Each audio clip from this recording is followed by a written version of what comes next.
Good morning my dear students. આજે આપણે unit 4 the present perfect tense પૂર્ણ વર્તમાન કાળ છે એ શીખીશું. પ્રેઝન્ટ એટલે વર્તમાન, પરફેક્ટ એટલે પૂર્ણ અને ટેન્સ એટલે કાળ, પૂર્ણ વર્તમાન કાળ. દીકરીઓ, અગાઉના પીરિયડમાં આપણે સિમ્પલ પ્રેઝન્ટ ટેન્સ સાદો વર્તમાન કાળ શીખી ગયા, તો એના વાક્ય બતાવ્યા છે. ધ ગાર્ડનર ડિગ્સ ધ ગ્રાઉન્ડ, માળી મેદાન ખોદે છે. The boys always stand in the ક્યુ, છોકરાઓ હંમેશા લાઇનમાં ઊભા રહે છે. વર્તમાન ક્રિયા. ધ સિમ્પલ પાસ્ટ ટેન્સ સાદો ભૂતકાળ. The gardener planted the trees, માળીએ વૃક્ષો વાવ્યા. સાદો ભૂતકાળ દીકરીઓ. The passengers bought the tickets, મુસાફરોએ ટિકિટ લીધી. ધ સિમ્પલ ફ્યુચર ટેન્સ સાદો ભવિષ્યકાળ. The servant will clean the room, નોકર રૂમ સાફ કરશે. The teachers will travel by bus, teacher બસમાં મુસાફરી કરશે. બરાબર છે. હવે પૂર્ણકાળમાં પ્રવેશ કરીશું. કોઈ ક્રિયા તરતમાં જ પૂરી થઈ હોય ત્યારે પૂર્ણ વર્તમાનકાળનો ઉપયોગ કરીએ છીએ. વાંચ્યું છે, લખ્યું છે, વાવ્યું છે, ચાલ્યા છીએ. આવું ગુજરાતી થાય છે, છો, છું, છીએમાં તો પૂર્ણ વર્તમાનકાળ સૂચવે છે. એક રીતે કહીએ તો પૂર્ણ વર્તમાનકાળ તરતના ભૂતકાળ અને વર્તમાનને જોડતી કડી છે. એટલે દીકરીઓ કે જે ક્રિયા ભૂતકાળમાં ચાલુ થઈ હોય, વર્તમાનમાં ચાલુ હોય અને ભવિષ્યકાળમાં અનિશ્ચિત સમય સુધી ચાલુ રહેવાની હોય, આવું જ્યારે સમજાવ્યું હોય ત્યારે હંમેશા પૂર્ણકાળ આવે છે. પૂર્ણકાળમાં ટુ હેવના 3 સ્વરૂપો, હેવ હેઝ વર્તમાન માટે અને હેડ ભૂતકાળ માટે આવે છે. ટુ હેવનો ઉપયોગ થાય છે. હેવ હેઝ ત્રીજો પુરુષ એકવચન માટે હેઝ અને બહુવચન માટે હેવ અને ભૂતકાળ માટે હેડ આવે છે. ભવિષ્યકાળમાં વિલ અને શેલ સાથે હેવ આવે છે. દરેક ક્રિયાપદના ભૂતકૃદંત પાસ્ટ પાર્ટિસિપલના રૂપ વિના પૂર્ણકાળ પ્રયોજી શકાય નહીં. ખાસ યાદ રાખજો દીકરીઓ, ત્રીજું રૂપ ભૂતકૃદંતનું પાસ્ટ પાર્ટિસિપલનો રૂપ મૂકવું પડે. હવે એના એફર્મેટિવ સેન્ટેન્સીસ હકાર વાક્યો આપણે જોઈએ. તો હેવ પ્લસ ભૂતકૃદંત past participle. I have written several letters, મેં કેટલાક પત્રો લખ્યા છે. પૂર્ણ ક્રિયા બતાવે, લખ્યા છે. We have received our books, અમને અમારા પુસ્તકો મળી ગયા છે. અમે અમારા પુસ્તકો પ્રાપ્ત કર્યા છે. They have broken the glass, તેઓએ કાચ તોડ્યો છે. હેવ બ્રોકન, બ્રેકનું ત્રીજું રૂપ બ્રોકન, રિસીવનું ત્રીજું રૂપ રિસીવડ, રાઇટનું ત્રીજું રૂપ રિટર્ન. ત્યારબાદ આગળ જોઈએ દીકરીઓ. ભારતી એટલે કે she has gone to Kevadia, Bharati Kevadia ગઈ છે. માત્ર ત્રીજા પુરુષ એકવચનમાં જ હેવને બદલે હેઝ મુકાય છે. તે સિવાયના બધા પુરુષોમાં એકવચન હોય કે બહુવચન હેવ મુકાય છે. આ યાદ રાખજો દીકરીઓ. જુઓ, આ આઈ એકવચન હતું, વી ને ધે બહુવચન હતું તો પણ હેવ આવ્યા. બરાબર. ત્રીજો પુરુષ એકવચનમાં જ હેઝ આવે, બાકી એકવચન હોય તોય હેવ આવે છે. પહેલો પુરુષ એકવચન હોય તો પણ હેવ આવે છે. હવે ઇન્ટ્રોગેટિવ સેન્ટન્સીસ એટલે કે પ્રશ્નાર્થ વાક્યો. વાક્યમાંના હેવ કે હેઝને વાક્યની શરૂઆતમાં મૂકી દો. સાવ સિમ્પલ છે દીકરીઓ, સાદું છે. He has open the door, તેણે બારણું ખોલ્યું છે. તો હેઝ આગળ લઈ લ્યો. Has he open the door, તેણે બારણું ખોલ્યું છે. The dog has beaten a man, કૂતરો માણસને કરડ્યો છે. તો has the dog beaten a man, શું કૂતરો માણસને કરડ્યો છે? પ્રશ્નાર્થ વાક્યમાં પ્રશ્નાર્થ ચિહ્ન ક્વેશ્ચન માર્ક કરવાનું ભૂલવાનું નહીં. ધે હેવ થ્રોન ધ બોલ, તેઓએ બોલ ફેંક્યો છે. હેવ આગળ, આમાં હેઝ હતું તો હેઝ આગળ લીધું, આમાં હેવ છે તો હેવ આગળ. હેવ ધે થ્રોન ધ બોલ, શું તેઓએ દડો ફેંક્યો છે? હવે દીકરીઓ આપણે નકાર વાક્ય રચના જોઈશું. હેવ અથવા તો હેઝ વાક્યમાં જે વપરાયું હોય એના પછી તરત જ નોટ મૂકવાનું અને ભૂતકૃદંત હોય પાસ્ટ પાર્ટિસિપલ એની પહેલાં મૂકવાનું, હેવ હેઝની પછી મૂકવાનું. બરાબર છે, એટલે નકાર વાક્ય રચના થઈ જશે. Rahim has not sold his house. રહીમે તેનું ઘર વેચ્યું નથી. They have not learnt anything. તેઓ કશું જ શીખ્યા નથી. આઈ હેવન્ટ અથવા તો have not got my bag. મને મારી બેગ મળી નથી. હેવ નોટનું ટૂંકું રૂપ હેવન્ટ થાય છે દીકરીઓ. હેવ અને ઓ કાઢીને એનટી. હેઝ નોટનું ટૂંકું રૂપ હેઝન્ટ થાય છે, એ ખાસ યાદ રાખજો. ત્યારબાદ આગળ જોઈએ દીકરીઓ, ક્વેશ્ચન્સ એન્ડ આન્સર્સ, પ્રશ્નો અને ઉત્તરો. Hasan has forgotten his friends. Hasan તેના મિત્રોને ભૂલી ગયો છે. Has Hasan forgotten his friends. શું હસન તેના મિત્રોને ભૂલી ગયો છે?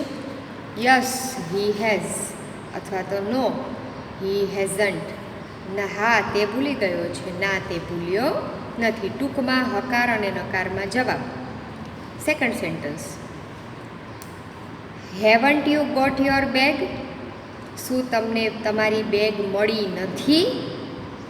પ્રશ્નાર્થમાં નકાર દીકરીઓ. યસ આઈ હેવ, હા મને મળી ગઈ છે. નો આઈ હેવન્ટ, ના મને મળી નથી. ત્રીજું સેન્ટન્સ જોઈએ, the children haven't gone home. બાળકો ઘરે ગયા નથી. Have the children not gone home. શું બાળકો ઘરે ગયા નથી? પ્રશ્નાર્થમાં નકાર વાક્ય રચના ખાસ સમજજો દીકરીઓ. પ્રશ્નાર્થ વાક્યમાં હેવ કે હેઝ આગળ લઈ લેવાનું, બાકીનું વાક્ય એમને એમ રહે. હવે પ્રશ્નાર્થ નકાર હોય ને તો નોટ છે ને એ છૂટું પડી જાય છે. એ ભૂત કૃદંતનું રૂપ આપેલું હોય ને એની પહેલાં આવી જાય છે, કરતા પછી આવે છે. ખાસ યાદ રાખજો. Have the children not gone home. Yes they have. No they haven't. બરાબર છે. અહીં ઉત્તરમાં બાળકોને સ્થાને પ્રોનાઉન ધે મૂક્યું છે. બરાબર છે. અહીંયા બાળકોની વાત કરી, પણ અહીંયા પ્રોનાઉન પછી ધે મૂકેલું છે. મુકેશ હેઝ સંગ મેની સોંગ્સ. મુકેશે ઘણા ગીતો ગાયા છે. હેઝ મુકેશ સંગ મેની સોંગ્સ. શું મુકેશે ઘણા ગીતો ગાયા છે? હેઝન્ટ મુકેશ સંગ મેની સોંગ્સ. શું મુકેશે ઘણા ગીતો ગાયા નથી? યસ હી હેઝ, હા તેણે ગાયા છે. નો હી હેઝન્ટ, ના તેણે ગાયા નથી. બરાબર છે. બોલવામાં નેગેટિવમાં હેવન્ટ કે હેઝન્ટ.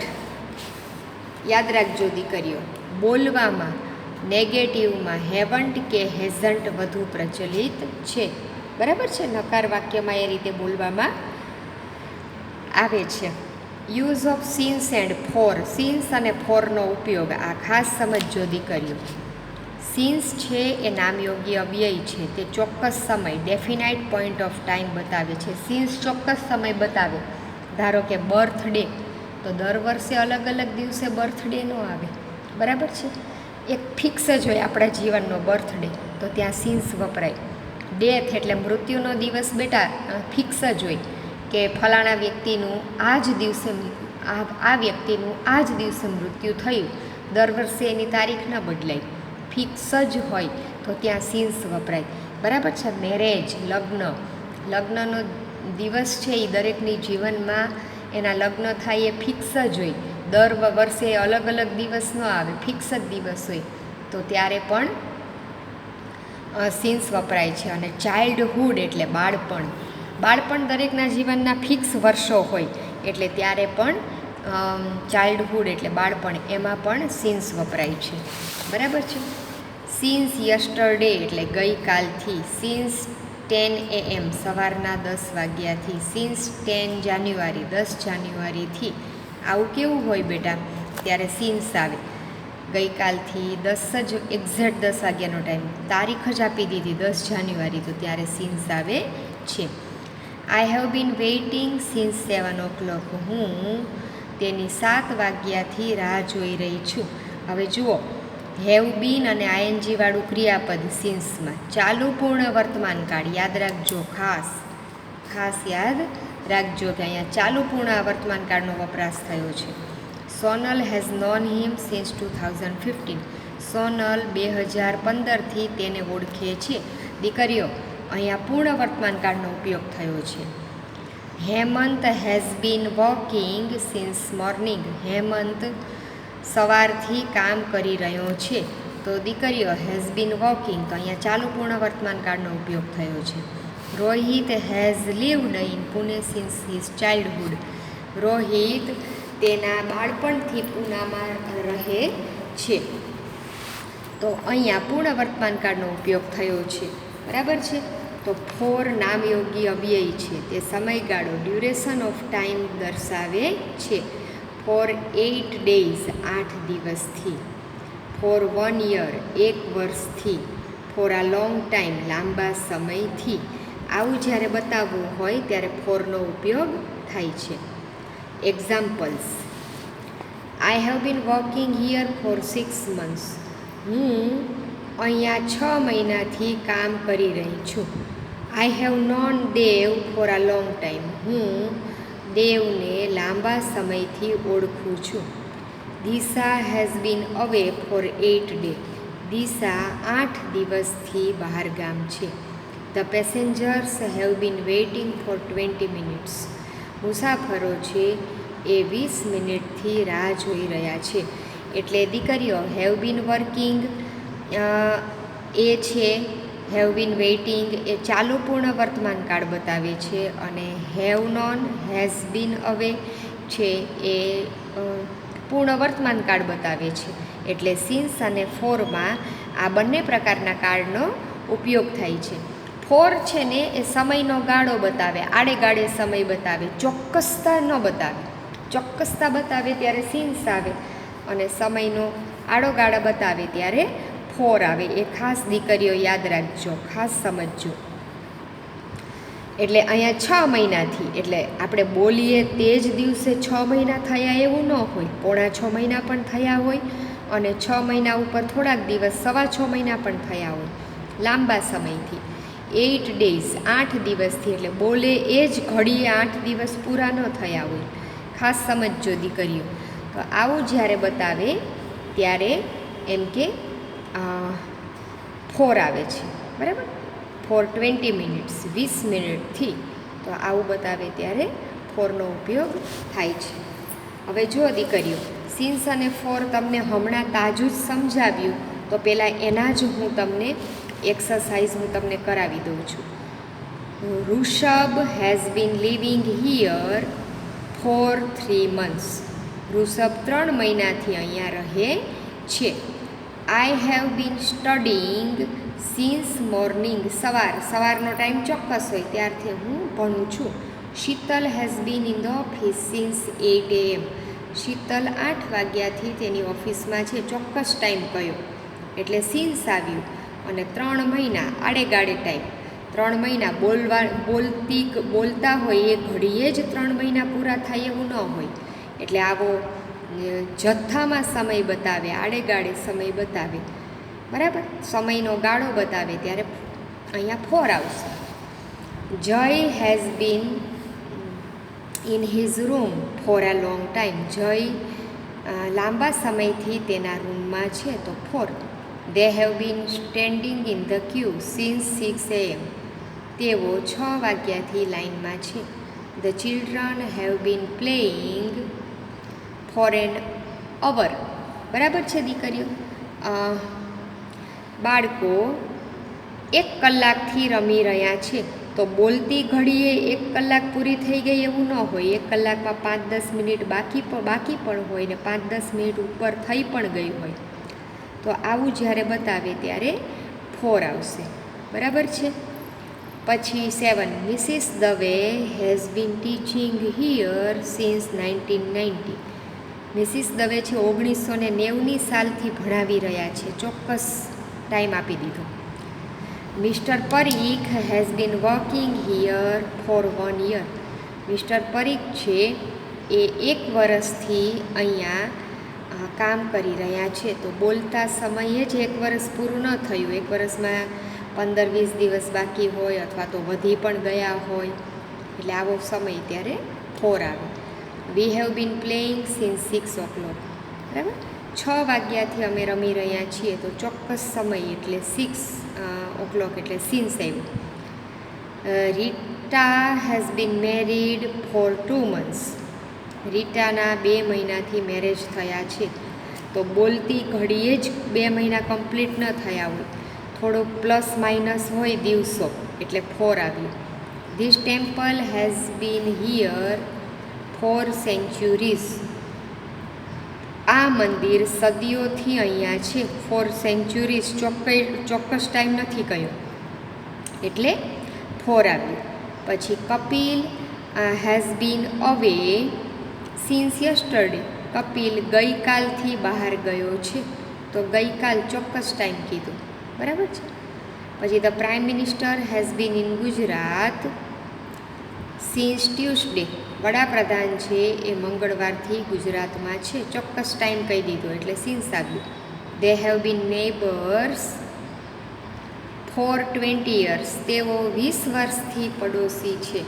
તો દીકરીઓ બોલતી ઘડીએ જ 20 વર્ષ પૂરા ન થાય, એટલે થોડુંક પ્લસ માઇનસ હોય એટલે 4 આવ્યું. દીપક હેઝ નોટ ઇટન એનીથિંગ. દીપકે કાંઈ ખાધું નથી સિન્સ 7 AM. 7 વાગ્યાથી, એટલે સિન્સ આવ્યું. My uncle has been here for a week. મારા કાકા અઠવાડિયાથી અહીંયા છે. અઠવાડિયું તો એકાદ દિવસ બાકી પણ હોય, 1-2 દિવસ વધી પણ ગયા હોય, આડે ગાળે સમયનો ગાળો બતાવ્યો એટલે 4 આવ્યું. Mother has been cooking since evening. Mummy સાંજથી રસોઈ કરી રહી છે. સાંજનો ચોક્કસ ટાઈમ હોય કે 6 વાગ્યા પછીનો, 5:30 પછીનો ફિક્સ ટાઈમ સાંજ કહેવાય. તો રાતે સાંજે 7 વાગ્યા 7:30 સુધી 2 કલાકનો ચોક્કસ ટાઈમ હોય, એટલે અહીંયા સિન્સ આવ્યું. એટલે ખાસ સમજો દીકરીઓ, મોર્નિંગ, આફ્ટરનૂન, ઇવનિંગ, નાઇટ એવા શબ્દો હોય ત્યારે સિન્સ આવે. He has been walking since he arrived. બરાબર, he has been walking since he arrived. તે આવ્યો ત્યારથી કામ કરી રહ્યો છે, તો 4 હી અરાઇવડ આવશે દીકરીઓ. તે આવ્યો ત્યારથી, તો આવવાનો ચોક્કસ સમય નથી કહ્યો, એટલે 4 આવશે. Mister Shah has been in Bangkok.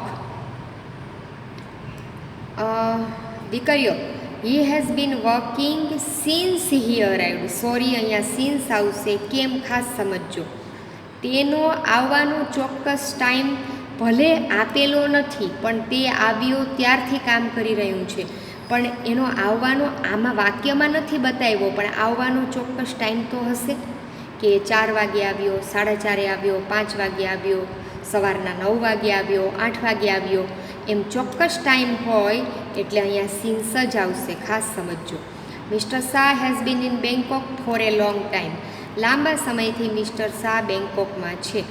બરાબર, ફોર એ લોંગ ટાઈમ, તો અહીંયા 4 આવશે દીકરીઓ. The boys have been playing cricket four 2 hours. છોકરાઓ 2 કલાકથી ક્રિકેટ રમી રહ્યા છે. એટલે આમાં પણ 2 કલાકમાં પ્લસ માઇનસ હોય, 1.5-2 કલાકે થયા હોય, 2.5-2.5 કલાકે થયા હોય, પણ આપણે એમ આડે ગાળે એમ બોલતા હોય 2 કલાકથી છોકરાઓ રમી રહ્યા છે, તો ચોક્કસતા નથી બતાવી સમયની, એટલે 4 આવશે. બરાબર છે, ચોક્કસતા નથી બતાવી એટલે 4 આવશે. એટલે આ ખાસ ધ્યાન રાખજો દીકરીઓ.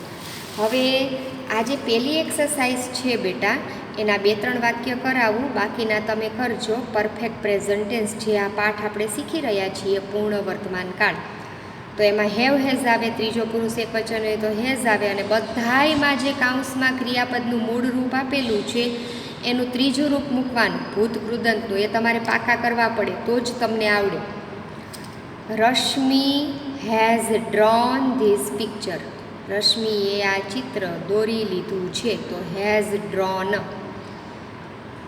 Has the teacher given any homework. શું ટીચરે કોઈ હોમવર્ક આપેલું છે? They have won the match. તેઓએ મેચ જીતી લીધી છે.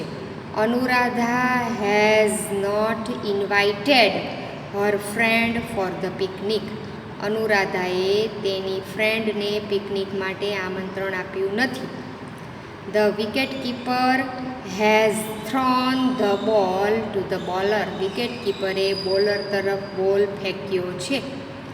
We have bought some fruits today. અમે આજે થોડાક ફળો ખરીદ્યા છે. My uncle has sent me a gift. મારા કાકાએ મને ભેટ આપી છે. તો દીકરીઓ, આ સેન્ટન્સ મેં તમને 7 કરાવ્યા. બાકીના 12-13 સેન્ટન્સ છે જે બાકી એ તમે આ કરજો બેટા. પૂર્ણ વર્તમાન કાળના આ બધા મેં તમને સમજાવ્યા એ રીતે. ખૂબ મહેનત કરજો. મહેનત કરવાથી યોગ્ય પરિણામ મળે છે. અને આ બધી એક્સરસાઇઝ ફેરબુકમાં લખવી અને આ યુનિટ છે દીકરીઓ એ 2 વખત વાંચજો. લખો ત્યારે સારા અક્ષરે એકદમ કોન્સન્ટ્રેશન ધ્યાન કેન્દ્રિત કરીને લખજો બેટા. ઓકે, થેન્ક યુ દીકરીઓ.